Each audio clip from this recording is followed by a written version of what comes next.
My grandmother's journal was found in the attic, pages yellowed with age.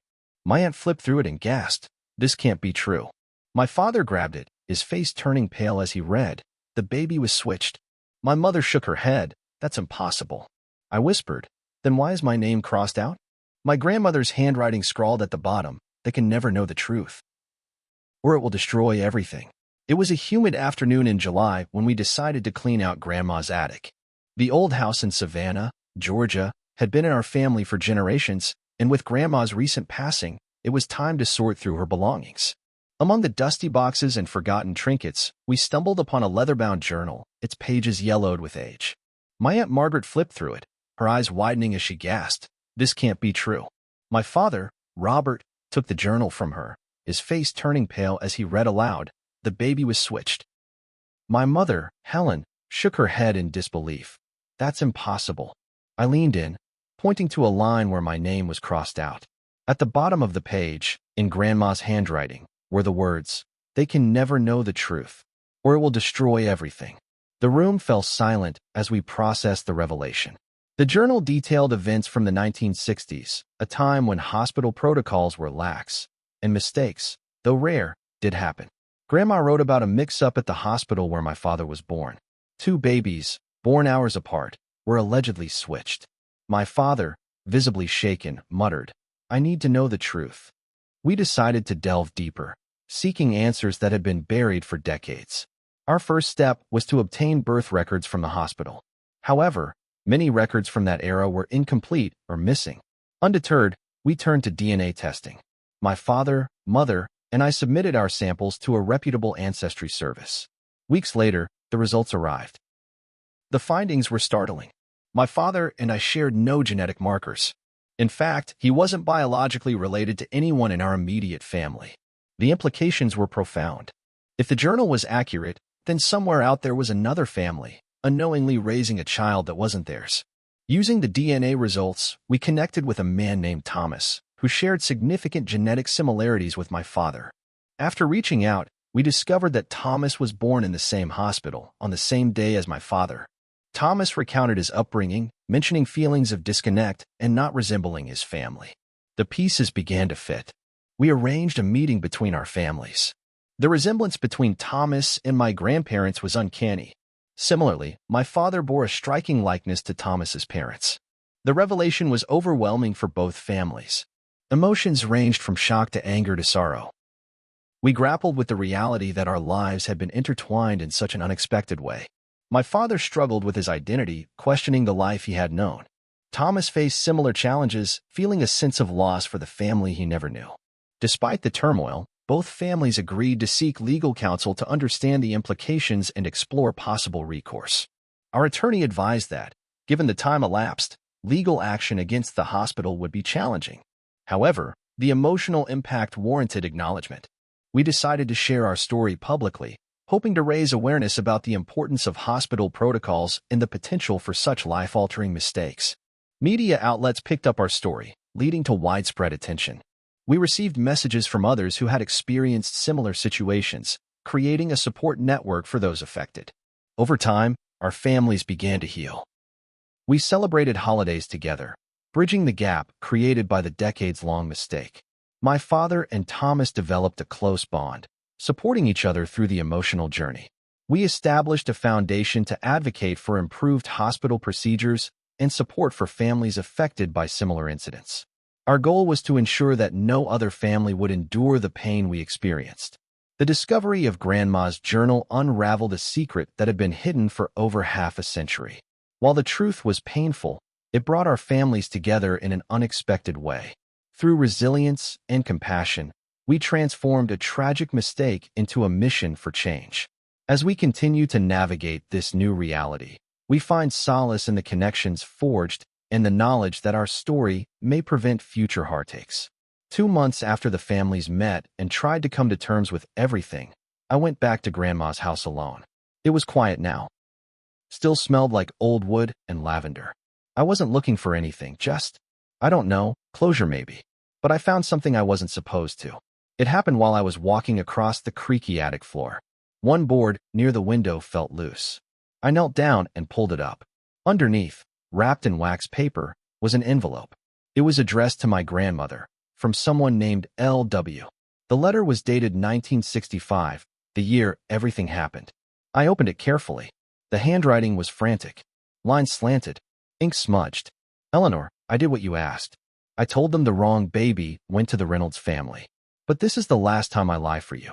That boy, the one you raised as Robert, he isn't theirs either. You said it would protect them. You said they didn't need to know. But I can't carry this anymore. If this gets out, you'll destroy 4 families instead of 2. L.W. My heart thudded so hard. I thought it would crack my ribs. Wait. My dad wasn't the Reynolds baby? Then who was he? I couldn't sleep that night. I sat in my car in front of the house for hours, staring at the letter. If the first swap was a mistake, this second one was a choice. On purpose. I showed my parents the next morning. Dad looked like he'd been punched in the stomach. He read the letter 3 times, then just stared at the wall. Mom whispered, "What do you mean he wasn't theirs?" The room went cold. We had only just accepted one truth. Now there was another. I didn't tell Thomas right away. I needed to understand more.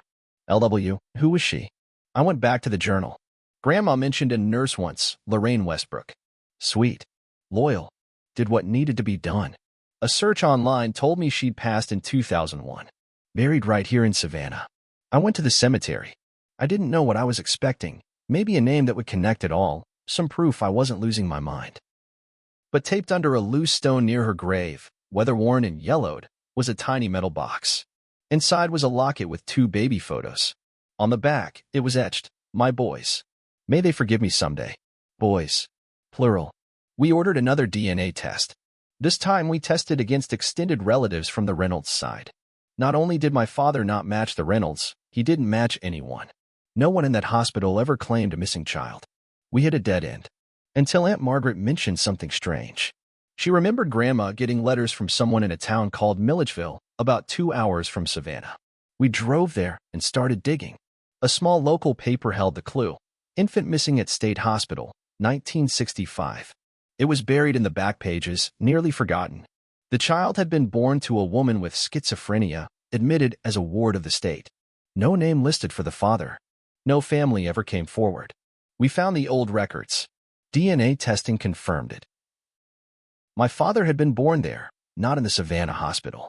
He had been taken from a psychiatric ward and given to my grandparents. Why would Grandma do that? A letter found in a safety deposit box, opened only because of her death, explained it all. She'd made a deal with a doctor at the state hospital. Her real baby had been stillborn. She couldn't handle the shame, the grief. So she called in a favor. The doctor owed her family something. Long story, old money, secrets. He made the swap happen. She raised another woman's child, a child who had no family, no future. She said she saved him, but it wasn't her choice to make. Thomas stopped talking to us. He felt betrayed. I thought we were figuring this out together. Now you're telling me you're not even part of this? That all of this, it's just a story you were reading from the outside. I understood his anger. My dad, he got quiet. Quit his job. Spent his days sitting in the porch swing, staring out at the road like he was waiting for someone who'd never come. I don't know who I am, he whispered once. Mom tried to fix it, but you can't fix something like this. You just survive it. We went to Milledgeville again. Traced the psychiatric patient who gave birth. Her name was Evelyn Pierce. She died in 1987. But she had a sister. Still alive. 82. Lived alone in a trailer off Highway 29. We knocked on her door. Told her who we were. She cried. Not because she believed us, but because she'd always wondered what happened to her nephew. He was never supposed to be taken, she said. They said she imagined the baby, that it was all in her head. We showed her the proof. Her hands shook as she held the photo. He looks just like my daddy, she whispered. So now what? My father wasn't a Reynolds. He wasn't a Westbrook. He was a Pierce from a family no one ever told him about. We held a small reunion. My dad met cousins he never knew existed. The mood was strange. Everyone was kind, but distant. What do you say to a man who should have been part of your family for 60 years? They gave him photos, old letters, a quilt his birth mother made while she was institutionalized. My dad held it like it was the only real thing in the world. He cried for the first time in years. 3 weeks later, Grandma's house burned down. Arson, they said. Someone had poured gasoline through the attic. The fire chief handed me a box, the only thing they managed to salvage. Inside was a third letter.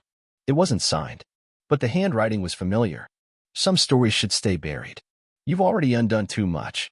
Stop digging, or next time, it won't just be a house that burns. After the fire, my first instinct was to install cameras. Grandma's house was gone, but I was scared. Someone out there wanted the past to stay buried. I started reviewing neighborhood footage, anything nearby that could show who torched the attic. Most homes didn't have security cameras, but one elderly neighbor, Mr. Franklin, had one pointed right toward our house. He was hesitant to help at first, but after some gentle convincing and a few slices of banana bread, he let me see the footage. At 2:13 a.m., a figure appeared. Tall, hooded, walked with a slight limp. Then they looked up at the camera. For one frame, their face was visible. My stomach dropped. It was Thomas. I confronted him. I drove to his apartment in Atlanta and showed him the still photo. He didn't deny it. "You stole everything from me," he said, voice low and trembling. 60 years. 60 years I lived a lie. My parents died thinking I was theirs. And you? You're not even part of it. Just some guy playing detective in a family he doesn't belong to. I told him I didn't blame him. I told him I understood. He didn't care. "You should have left it in the attic," he said. "Some ghosts don't want peace." The news of the fire made headlines and brought attention. A woman contacted me claiming to have known Lorraine Westbrook. She was a nurse at the same hospital in Savannah and said Lorraine had mailed her a confession packet in the 80s in case anything ever happened to her. She mailed it to me. Inside were 10 pages of typed confessions and a photo of 4 babies lined up in metal hospital cribs. Each had a tag: Pierce, Reynolds, Hollander, Castillo. The switch wasn't 2 babies. It was 4. The paper trail was shaky, but the pieces were there. Turns out, all 4 babies were moved at some point. An electrical fire had knocked out power in the maternity ward the night they were born. Nurses scrambled. Lorraine and another aide, under pressure, made snap calls. Then, they lied to cover it. The hospital tried to hide it. Records were altered. Paperwork vanished. We tracked down the Castillo family. Their son, Miguel, now lived in Texas. DNA proved he was actually the Reynolds baby. Thomas was a Hollander. My dad was a Pierce. Miguel? He'd grown up speaking Spanish in a family that adored him. Now he found out he was supposed to be raised in Georgia. A black child raised by a Latino family, in a community that accepted him. But this changed everything. He didn't want the truth. He wanted silence. Chapter 20. Pressure. I started getting texts. "Stop. This isn't your fight. Let it go. You'll get someone hurt. You're not one of us." Then one morning, my tires were slashed. A dead bird left in my mailbox. I called the police, but they couldn't do much. Even my mom begged me to stop. "It's not our problem anymore. Let the dead rest." But I couldn't. Too many people were hurt. And then the biggest twist dropped. Our lawyer called and said another version of Grandma's will have been found in a locked drawer at the courthouse. This one. It changed everything. It had been revised 6 months before her death. In it, she left everything: the house, her savings, her estate, not to my father or Aunt Margaret, but to someone named Sarah Hollander. I didn't recognize the name. I found her through a small obituary. She died in 2002, but she had a daughter, Claire. And Claire was Thomas's older sister, which meant my grandmother knew who Thomas really was and had left everything to his family, but never told him. I called him, met him at a diner halfway between Savannah and Atlanta. "I know about the will," I said. He froze. "She was going to tell you," I said. "Or maybe she chickened out. But the money, the house, it was supposed to be yours." He sat back, eyes glossy. "Then why did she raise me like I didn't exist? Why give it away in secret?" I didn't have an answer. "None of us did." He stood up. "You're not the villain, and neither am I. But I swear to God, if you publish that journal or go to the press again, I will bury this whole damn story in fire." And just when I thought there couldn't be any more secrets, a letter arrived. No return address. Inside was a photo of a woman in a nurse's uniform, standing with a man in a military outfit, labeled Eleanor and Hank, 1952. Hank was not my grandfather. I flipped the photo over. It said, "Find the last child. The real one. She's still alive." Wait, there was a 5th baby? The photo haunted me.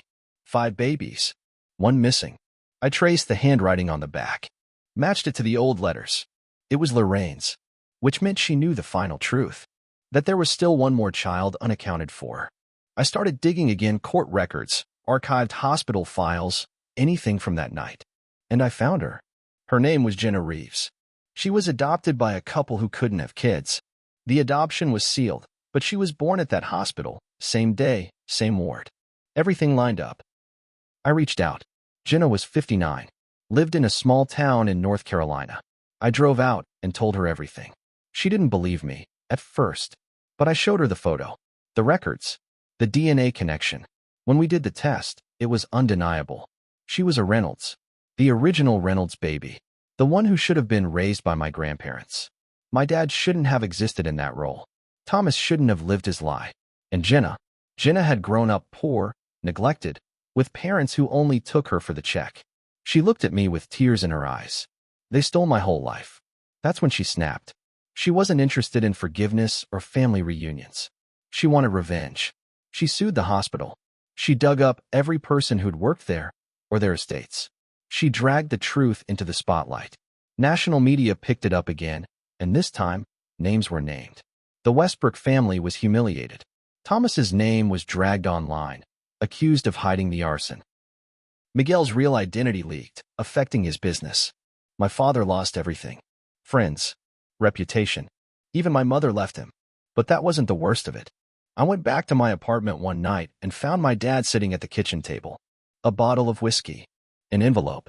I found another journal page, he said. He handed it to me. I read it slowly. Robert was never meant to find out. But if he does, tell him this. He was always the one I chose. The others were born into this. But I chose him. It was signed, Mother. I looked at him. He looked broken. That's what she wanted me to believe, he said. That it was love. But it was a lie, wasn't it? I didn't know what to say. He stood up, walked to the door. I'm going to end it. The old hospital, long since abandoned, burned to the ground that night. They said it was arson. Said they found signs of accelerant. But no suspects. I never saw my father again. His car was found near the site. His ring in the ash. You probably think I was innocent in all this. But here's the truth. I wasn't. I pushed this story. I uncovered what was never meant to be found. I kept poking the wound because I was curious. I told myself it was about justice. But really? It was about control. I wanted to matter. In a family that never made sense, I wanted to be the one who made sense of it. And in doing so, I broke people. I drove Thomas to the edge. I gave Jenna the matches. I pushed my father into the fire. So when I tell you this ending is vengeful, I don't just mean for them. It's for me too. The truth is out. The fifth baby was found. The fire was confirmed. The lawsuit settled. But the families? Ruined. The Reynolds name means nothing now. The Castillos, the Hollander kids, all lost in their grief. Even Jenna, who got the money and the apology, she told me once, I still cry for a childhood I never had. And me? I live alone. I keep the journal locked away. Every once in a while, I flip to that page where my name was crossed out. Because I finally understand what Grandma meant when she wrote, they can never know the truth, or it will destroy everything. She was right. It did.